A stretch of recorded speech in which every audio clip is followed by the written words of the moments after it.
Hello students, the diagram shows a triangle ABC where AB is perpendicular to BC and they've drawn this as 90 degree.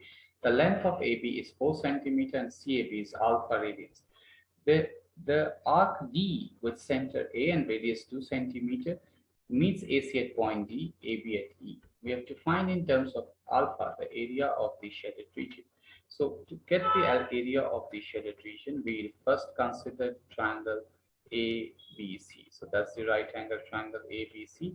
So if I'm writing the value of tan alpha in this case, so I'll write it as BC by 4. So that's the value of tan alpha, which I have written here. So the value of the angle B of the side BC is 4 tan alpha. So that means I can write here as 4 tan alpha.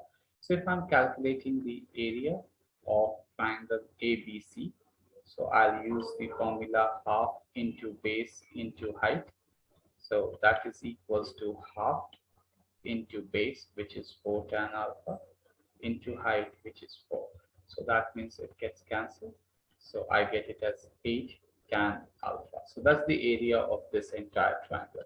So from the area of the triangle, if I subtract the area of this sector area ADE, so if I'll first find out the sector area ADE.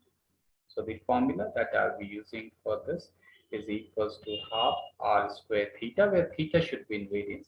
So here the radius they have given is 2, so that's 2 square into alpha.